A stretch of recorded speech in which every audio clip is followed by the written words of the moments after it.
भारत अफगानिस्तान संबंध, फायदे, जोखिम और आगे की राह। प्रेजेंटेड बाय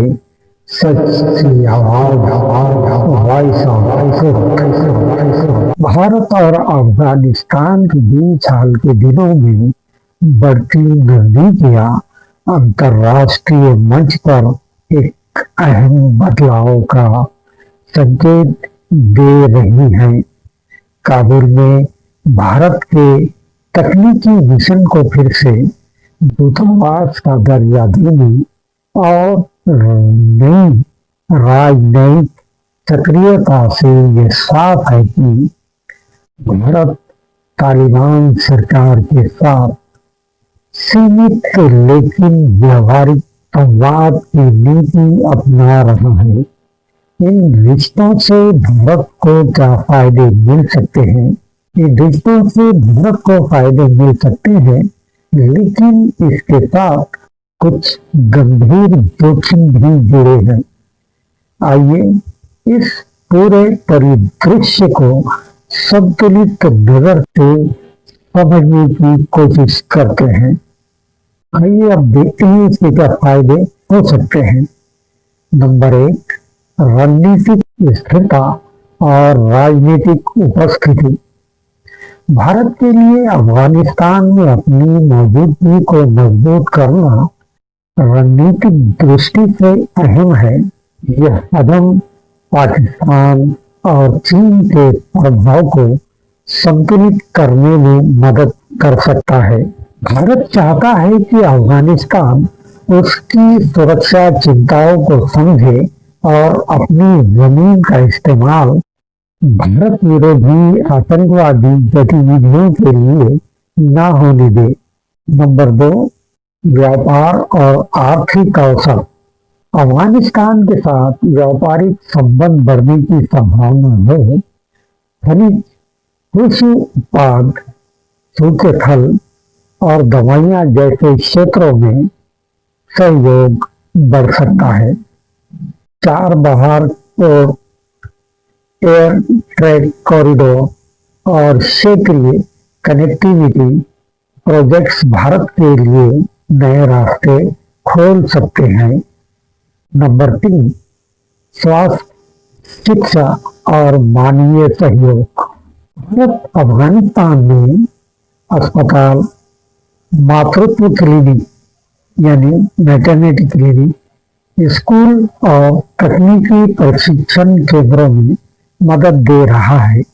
इससे भारत का सॉफ्ट पावर यानी मानवीय प्रभाव बढ़ेगा और अफगानी जनता के बीच भारत की छवि और सकारात्मक बनेगी। नंबर 4, कूटनीतिक संवाद और स्थायी उपस्थिति। काबुल में दूतावास को दोबारा सक्रिय करना ये दर्शाता है कि भारत अब सीधे संवाद के जरिए अफगानिस्तान सरकार से जुड़ना चाहता है। यह कदम भविष्य के राजनीतिक और आर्थिक सहयोग के लिए दरवाजे खोलता है। अब देखते हैं संभावित नुकसान और चुनौतियां, रिस्क एंड चैलेंजेस। नंबर 1, मान्यता से जुड़ी समस्या। भारत ने अभी तक तालिबान सरकार को औपचारिक रूप से मान्यता नहीं दी है। तालिबान के मानवाधिकार रिकॉर्ड, विशेष रूप से महिलाओं और अल्पसंख्यकों के अधिकारों पर अंतर्राष्ट्रीय आलोचना जारी है। अगर भारत बिना शर्त संबंध बढ़ाता है तो उसकी विश्वसनीयता पर सवाल उठ सकते हैं। नंबर 2, सुरक्षा जोखिम। अफगानिस्तान में इस्लामिक स्टेट, खुरासान, ISIS और अन्य आतंकी संगठनों की सक्रियता भारत के लिए चिंता का विषय है। अगर इन संगठनों को भारत विरोधी गतिविधियों के लिए इस्तेमाल किया गया तो ये सुरक्षा के लिहाज से बड़ा खतरा बन सकता है। नंबर 3, आर्थिक अस्थिरता। राजनीतिक अनिश्चितता और कमजोर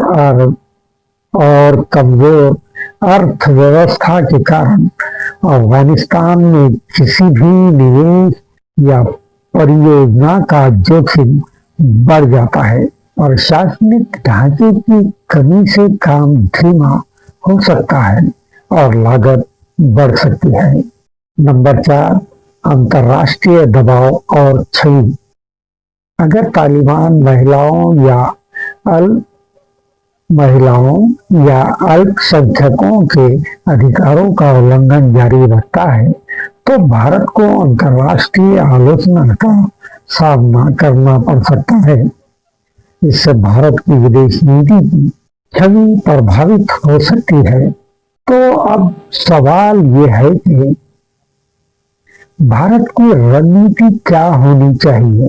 भारत को इस नए समीकरण में अपनी नीति 3 मूल सिद्धांतों पर टिकानी चाहिए। नंबर 1, फायदे बढ़ाना, स्थिर व्यापार और मानवीय सहयोग के माध्यम से अपने प्रभाव को मजबूत करना। नंबर 2, जोखिम घटाना, आतंकवाद, अस्थिरता और अंतर्राष्ट्रीय आलोचना से बचाव, शर्तों पर आधारित जुड़ाव। नंबर 3, शर्तों पर आधारित जुड़ाव की नीति अपनाते हुए संवाद जारी रखना, लेकिन औपचारिक मान्यता केवल तभी जब तालिबान न्यूनतम मानवीय मानक पूरे करे। तत्काल कदम। नंबर 1, स्पष्ट कंडीशनल इंगेजमेंट फ्रेमवर्क। भारत को ये तय करना चाहिए कि किन परिस्थितियों में तालिबान के साथ सहयोग बढ़ाया जाएगा, जैसे आतंकवाद का विरोध, महिलाओं की शिक्षा की अनुमति और अल्पसंख्यकों की सुरक्षा। नंबर 2, सुरक्षा और खुफिया सहयोग। अफगानिस्तान से सीमित खुफिया जानकारी साझा करने के चरण स्थापित किए जाएं ताकि किसी भी आतंकवादी खतरे का त्वरित जवाब दिया जा सके। नंबर 3, मानवीय और विकास परियोजनाओं पर फोकस। छोटे लेकिन प्रभावशाली प्रोजेक्ट्स जैसे क्लिनिक, पेयजल और प्रशिक्षण केंद्र जिनका असर सीधे लोगों तक पहुंचे, प्राथमिकता पर होने चाहिए। निवेश और प्रोजेक्ट्स को सुरक्षित बनाने के लिए बीमा और फेज वाइज भुगतान प्रणाली अपनाई जाए। अमेरिका, यूरोप, ईरान और खाड़ी देशों के साथ समन्वय बनाकर आतंकवाद के खिलाफ साझा रणनीति तैयार की जाए। अफगान महिलाओं और सिविल सोसाइटी के लिए सहायता फंड बनाया जाए ताकि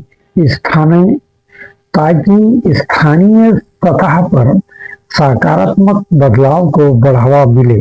अगर अफगानिस्तान से भारत विरोधी गतिविधियां बढ़ती हैं तो भारत को तुरंत राजनयिक या आर्थिक कार्रवाई करनी चाहिए।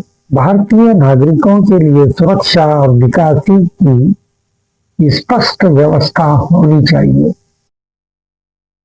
इंटेलिजेंस शेयरिंग समझौतों को औपचारिक रूप से लागू किया जाए। संचार नीति। घरेलू स्तर पर भारत की नीति को मानवीय और राष्ट्रीय सुरक्षा की जरूरत के रूप में प्रस्तुत किया जाए। अंतर्राष्ट्रीय स्तर पर यह संदेश दिया जाए कि भारत अभी मान्यता नहीं दे रहा, बल्कि जनता की मदद और स्थिरता के लिए व्यवहारिक रूप से जुड़ा है। अफगान जनता के लिए भारत की मदद को पारदर्शी और प्रत्यक्ष रूप में दिखाया जाए ताकि भरोसा बने। अब सवाल ये है कि क्या भारत को तालिबान सरकार को मान्यता देनी चाहिए? अभी नहीं। भारत को जल्दबाजी में ऐसा कदम नहीं उठाना चाहिए। व्यवहारिक जुड़ाव जैसे दूतावास खोलना या मानवीय मदद जरूरी है, लेकिन मान्यता केवल तब दी जानी चाहिए जब तालिबान अपने वादों को व्यवहार में साबित करें। इस संतुलित नीति से भारत अपने सुरक्षा हितों की रक्षा कर सकता है और साथ ही मानवीय मूल्यों की परंपरा को भी बनाए रख सकता है। आप देख रहे हैं सच की आवाज। अगर आपको सच की आवाज वॉइस ऑफ ट्रुथ का प्रयास अच्छा लग रहा है तो आपके अपने चैनल सच की आवाज वॉइस ऑफ ट्रुथ को लाइक, शेयर और सब्सक्राइब जरूर करें। शुक्रिया।